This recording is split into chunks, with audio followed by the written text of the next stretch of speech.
C'est toujours un plaisir de vous savoir fidèle à Canal 3 Bénin. Dans les titres ce soir, Djidja vent debout contre toute aventure putschiste. Les progressistes de la commune ont marché pour désapprouver l'entreprise de remise en cause de l'ordre constitutionnel.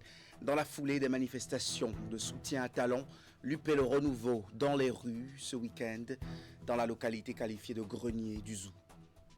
16 véhicules de supervision, 8 véhicules entrepôts mobiles et 520 motos, des moyens roulants et d'autres équipements comme les réfrigérateurs et des ordinateurs portables à destination des formations sanitaires. Le don de l'UNICEF sur financement Gavi va appuyer la vaccination au Bénin, cérémonie de remise à suivre. La 4e mandature du conseil municipal de Cotonou au bilan dans les 7 derniers arrondissements de la ville, à la maison des jeunes d'Agla, l'aménagement urbain et les autres projets en cours ont été passés en revue par les élus venus rendre compte aux populations. C'était aussi une seconde séance publique de projection sur l'avenir. À l'initiative de l'Union progressiste Le Renouveau, une forte mobilisation citoyenne a eu lieu à Djidja en début de week-end dernier. C'est une manifestation de dénonciation de la tentative de coup d'État déjouée le 7 décembre. Le canal choisi aussi par les organisateurs pour réaffirmer leur attachement à la démocratie et à la préservation de la paix dans l'ordre constitutionnel. Imet Hélène Amoussou, Georges Vaudouna. Une forte mobilisation citoyenne organisée à l'initiative de l'Union progressiste Le Renouveau. La manifestation a rassemblé militants, cadres, sympathisants et autres acteurs déterminés à défendre les acquis démocratiques, mais également l'ordre constitutionnel au Bénin. Dans les rues de Djidja ce vendredi, leaders du parti entourés des filles et fils de la commune ont dénoncé avec fermeté l'acte posé par un groupuscule de soldats le 7 décembre dernier qui visait à renverser le régime en place. Le dimanche 7 passé, les gens veulent nous amener en arrière. Et Djidja ne va jamais admettre le recul de notre chère nation, le Bénin. Nous disons non au coup d'État au Bénin. Et Djidja est sorti pour cette fois-ci rappeler. Le Bénin a beaucoup évolué, tout le monde le sait, durant les 10 ans que nous sommes en train de faire. C'est vrai que nous n'avons pas encore fini, mais c'est plus que 40 ans. Et aujourd'hui, la nation béninoise tout entière dit non à un coup d'État, à la prise du pouvoir par les armes. J'ai un message fort, c'est d'être dynamique, ensemble, pour soutenir les œuvres de son Excellence le Président Talon. Tout en réaffirmant leur soutien au président Patrice Talon, les marchands ont aussi salué l'engagement et la détermination des forces de défense et de sécurité qui sont restés fidèles à leur serment et prouvé une fois encore leur loyauté à la République. Nous sommes ici aujourd'hui pour soutenir et féliciter le gouvernement à travers Monsieur le Président de la République. Nous voulons le développement, la continuité, la stabilité politique pour le développement de notre pays. Nous ne pouvons pas arrêter tout ce que nous sommes en train de faire jusqu'à aujourd'hui. Et je remercie toutes les forces de l'ordre qui ont pu défendre la nation. Nous les félicitons et nous les soutenons jusqu'à la mort. Djidjanaï nous croyez? Djidjanaï nous croyez? Coup d'État! Coup d'État! À travers cette sortie, les initiateurs appellent les Béninois à rester mobilisés pour la défense du territoire contre les apatrides, à œuvrer à consolider la démocratie ainsi que l'unité nationale. Les filles et fils de Djidja toujours, cette fois, aux côtés des leaders du bloc républicain de la commune, disent non au coup d'État, affichant leur patriotisme à un grand rassemblement militants, responsables et autres acteurs des diverses sources, des diverses couches socio-professionnelles condamnent toute tentative de déstabilisation du Bénin. C'était une démonstration de l'unité, comme vous allez le voir sur ces images. Le putsch manqué du 7 décembre dernier suscite encore des réactions. Dans les différentes villes du pays, les voix s'élèvent pour condamner l'acte des mutins. À Djidja, les populations ne sont pas restées indifférentes. Jeunes, femmes et autres acteurs de diverses couches socio-professionnelles se sont joints ce vendredi aux responsables du bloc républicain de la localité pour exprimer leur indignation. En tête de la marée humaine qui a pris d'assaut les rues, la première autorité de la ville. Nous n'allons jamais permettre, surtout Djidja ne va jamais permettre, à ce qu'on prenne le pouvoir par les armes. C'est ce qui a valu notre sortie aujourd'hui. Le message fort que j'ai aujourd'hui, c'est qu'on soit unis. Unis pour valoriser les 10 années de progrès de Patrice Talon. Parce que c'est son œuvre. Il va falloir qu'on maintienne cette dynamique pour la nation béninoise. Il faudrait que nous allions davantage dans ce progrès et dire non au coup d'État. Le cœur lourd et avec vigueur, il s'insurge contre ce coup d'État déjoué. Pancartes et affiches en main, la foule a parcouru des kilomètres distinguant à la fois des messages de paix, d'appel au patriotisme, mais également de soutien au chef de l'État. Ce pays n'était pas comme ça avant 2016.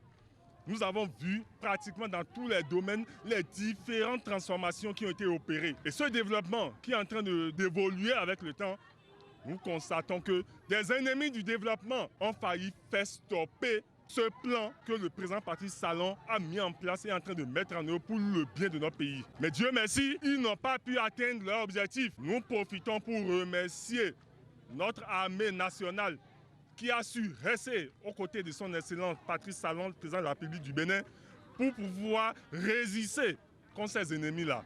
Ils n'ont pas pu nous atteindre, ils n'ont pas pu freiner le développement. Aux familles éplorées ainsi qu'à celles des blessés, les filles et fils de Djidja, militants et sympathisants du bloc républicain, témoignent leur sollicitude. Debout contre tout acte de sabotage et de manœuvre de déstabilisation de la République, les marcheurs saluent également la bravoure des forces de défense et de sécurité et appellent le peuple à la vigilance. Cotonou maintenant, le conseil communal de la ville rend compte des réalisations au cours de l'année. Cette seconde séance publique de reddition en 2025 a réuni les 7 arrondissements exemptés de la première phase. La rencontre de partage avec les populations s'est déroulée à la Maison des Jeunes d'Agla. En voici les détails. La minute de silence, signe de compassion pour les événements du 7 décembre 2025, ouvre cette rencontre publique de réédition de comptes à la mairie de Cotonou au titre de l'année 2025. Une réunion biannuelle accentuée sur le bilan des grandes réalisations de la 4e mandature du conseil communal. Elle permet ici aux autorités municipales et aux populations du 7e au 13e arrondissement de Cotonou de passer en revue les progrès enregistrés dans la ville ces derniers mois et d'identifier les défis.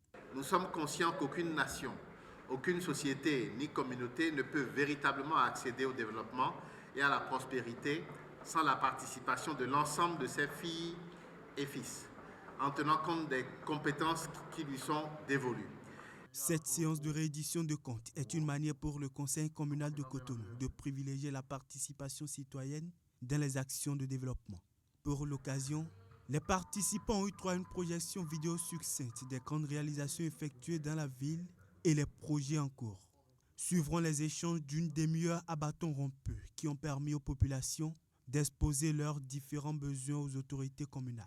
Des défis persistent encore et appellent de notre part plus de volonté, plus d'engagement et plus de détermination, afin de traduire en actes concrets les besoins et aspirations de nos administrés.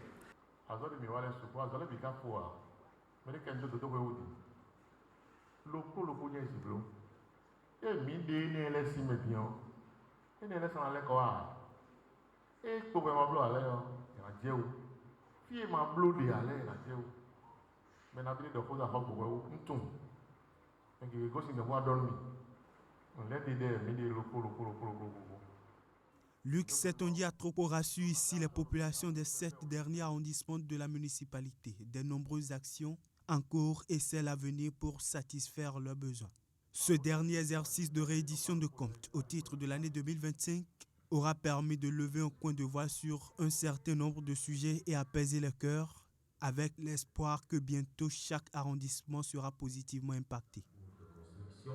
Selon les standards modernes de fonctionnalité, L'ONG The Younger Project Bénin agit pour protéger les femmes et les filles de Bouhenri contre les violences numériques. La mobilisation se tient dans le cadre des 16 jours d'activisme contre les violences basées sur le genre. À travers une séance de sensibilisation, les participantes ont été outillées pour mieux comprendre ces formes de violence, s'en prémunir et préserver surtout leur autonomie. Epiphane Chabi et Socrate Dantone.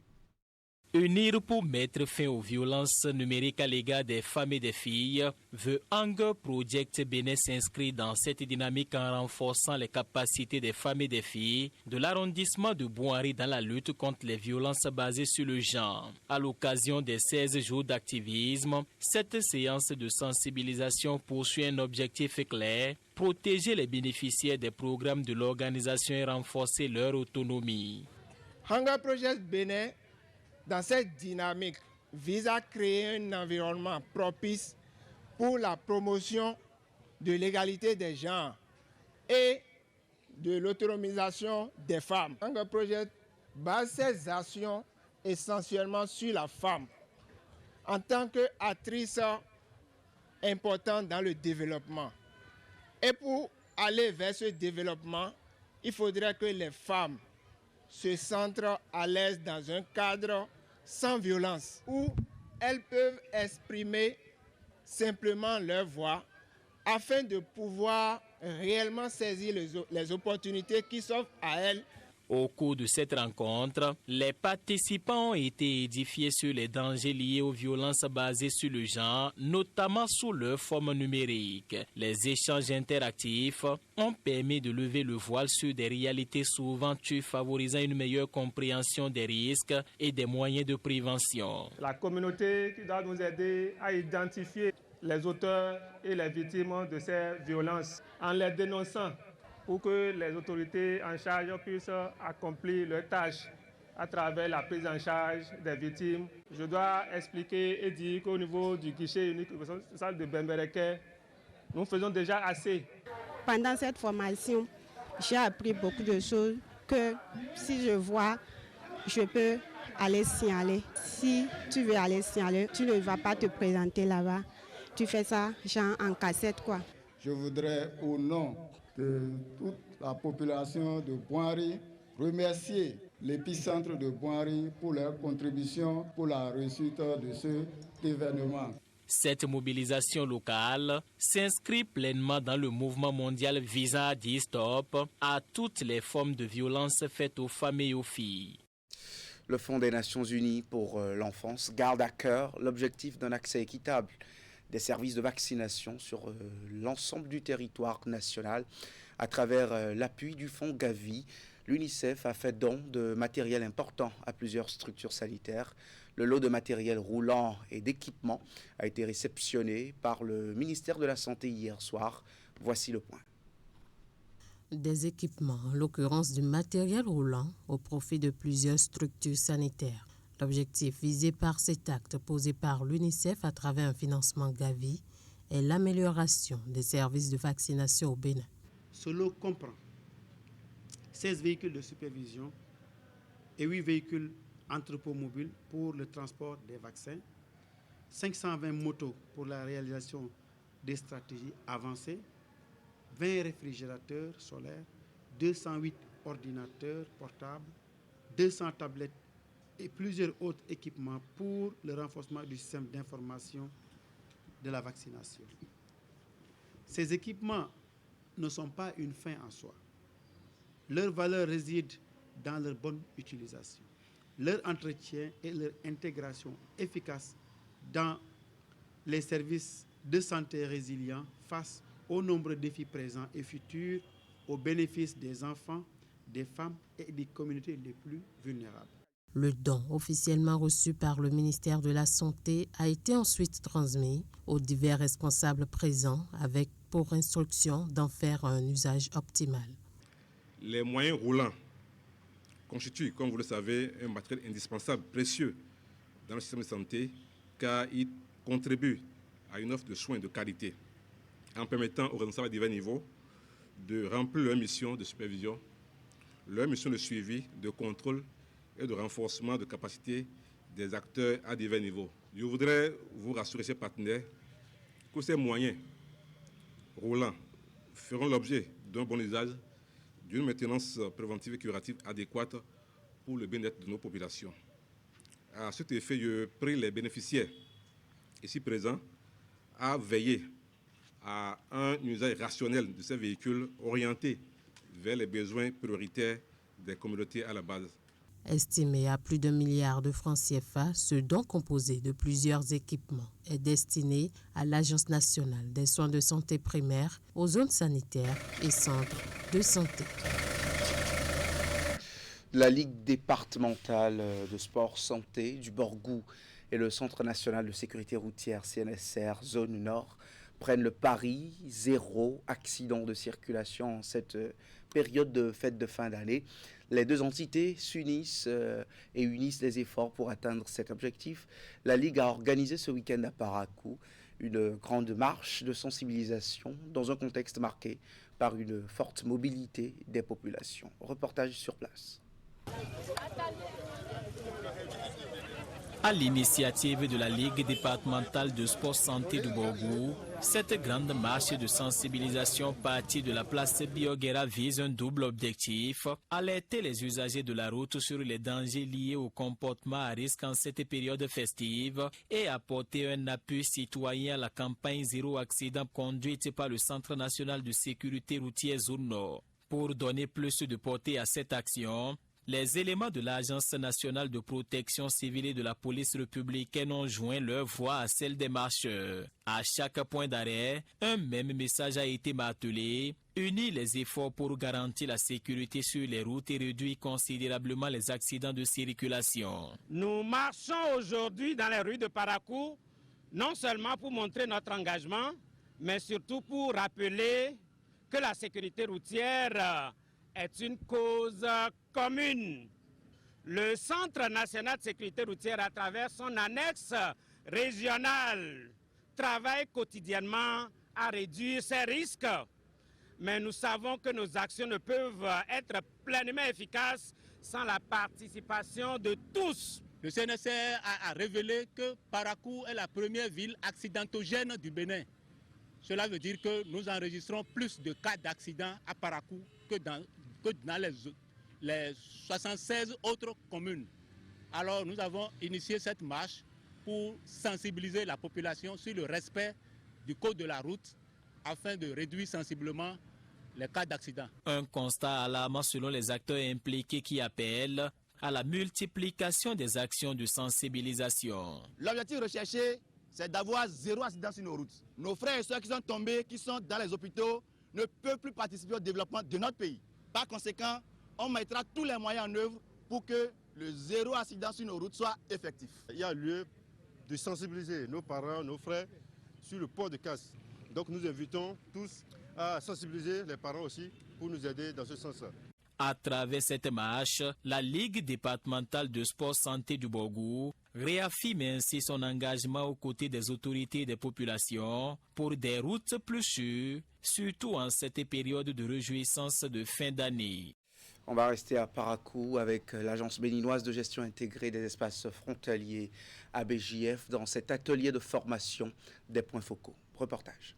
Mettre sur pied une base de données fiable, capable d'offrir une cartographie des espaces frontaliers quant aux différents investissements que doivent faire les pouvoirs publics, c'est tout le bien fondé du système d'information nation de gestion des espaces frontaliers Saint-Gif, et c'est aussi tout le sens de cet atelier de 2 jours. Les points focaux que vous êtes, nous avons jugé que vous soyez nos partenaires au niveau de ces communes pour relayer les informations afin de faciliter la prise de décision. Et c'est un plaisir pour nous quand on sait qu'aujourd'hui, la réforme de l'administration territoriale voudrait qu'on puisse capitaliser toutes les interventions avec ce qui vient de naître en remplacement du FADEC, à savoir le fonds d'investissement au niveau des communes. Cette plateforme se révèle donc comme un outil stratégique d'aide à la prise de décision. Et pour permettre au PF de mener à bien leur mission sur le terrain, l'ABJF a outillé chacun d'eux d'un ordinateur portatif. Un ordinateur doté de logiciels spécialement conçus pour la collecte, la saisie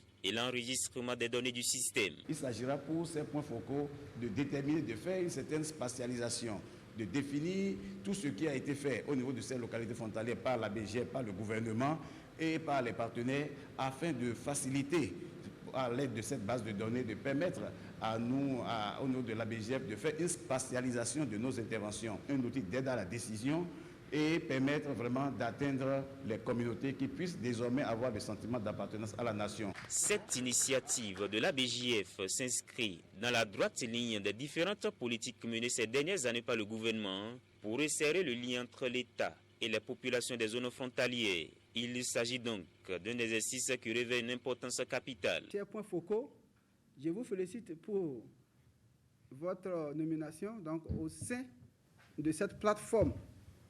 C'est une invite à plus d'engagement pour mieux gérer donc, nos espaces et offrir de meilleures conditions de vie socio-économiques, culturelles et environnementales à nos concitoyens et leur montrer effectivement que l'État est avec eux. Il faut dire que les participants sont venus entre autres des communes de Tchaourou, Basila, Malanville et Bokoumbe. Le même atelier sera organisé les 11 et 12 décembre à Dassazoumen afin de couvrir les 36 communes frontalières que compte le Bénin. À la recherche du bien-être, nombreux sont ces Cotonois qui s'adonnent à la marche sportive ou à des séances de jogging à travers la ville, une habitude que beaucoup priorisent en week-end. Ces personnes ont de plus en plus des espaces réservés pour faire ces différents exercices. Une équipe de la rédaction a fait une descente sur le tronçon fin pavé Fidrosset, Togmendaro, pour faire le constat de l'impact des aménagements des artères sur la pratique du sport en milieu urbain. Suivons. La marche sportive, cette pratique qui intrigue et à laquelle beaucoup s'adonnent pour des raisons de bien-être physique et mental. Ce samedi matin, sur le tronçon fin pavé Fidrosset Togmendaro, l'atmosphère est identique à celle de chaque matinée de week-end pour ses habituels usagers. Seuls ou en de petits groupes, ces hommes et femmes sacrifient à une tradition matinale ou hebdomadaire. Pendant que certains y vont avec moins de rigueur et en toute sérénité, d'autres y mettent un peu plus de rythme. C'est mon quotidien et c'est très bon pour maintenir un équilibre au niveau de la santé. C'est vrai que je le fais par moment en semaine, mais le samedi c'est devenu comme une obligation, c'est comme une messe qu'il faut aller célébrer, quoi. Je fais un peu le sport pour me détendre un peu. C'est très important de faire le sport tous les matins, au moins 30 minutes. Ce matin, je suis en train de marcher sur la terre, je vais dire, pour piétons. Et à mon retour, je vais passer de l'autre côté pour pouvoir marcher dans le sable, afin de faire fonctionner les muscles. Grâce aux nombreux aménagements des artères dans la ville de Cotonou, ces sportifs s'adonnent désormais à leur sport matinal dans un couloir où ils ne sont ni dérangés par les motocyclistes ni des véhicules. À côté de ceux qui marchent, certains préfèrent des joggings et d'autres font du vélo. De toute façon, chacun à sa manière et de son côté avance avec la certitude d'apporter un plus à sa santé. Aujourd'hui, on peut se gosier d'avoir quand même une bonne infrastructure, des endroits où on peut facilement marcher. Autrefois, c'était un peu difficile, mais aujourd'hui, maintenant, sincèrement, c'est une fierté. Vraiment, ce que le gouvernement fait pour les sports, on doit l'applaudir très très fort, parce que le sport, c'est la santé. Ça fait plaisir de marcher dans un couloir qui est réservé vraiment pour les piétons. Vous n'êtes pas dérangé par les voitures. Vous marchez, vous pouvez écouter la musique, vous pouvez suivre les informations. Et vous avez le vent marin qui vient, qui vous arrose. Je crois que c'est quelque chose de très bien. Désormais, ces hommes et femmes se retrouvent chaque week-end pour leurs diverses pratiques sportives dans de bonnes conditions. Que ce soit aux abords des artères ou principalement dans ce couloir pour piétons sur le tronçon fin pavé Fidrosset Togmendaro, chacun d'eux fait ses mouvements pour son bien-être sans aucune difficulté. Là, allez, 1, 2, 3, 4, 5. Et voilà, c'est tout pour ce journal. Merci de l'avoir suivi. Putsch manqué au Bénin de l'intervention de la CEDEAO. C'est le thème de l'info continue ce soir. Merci de prendre le rendez-vous. C'est dans 5 petites minutes sur Canal 3 Bénin.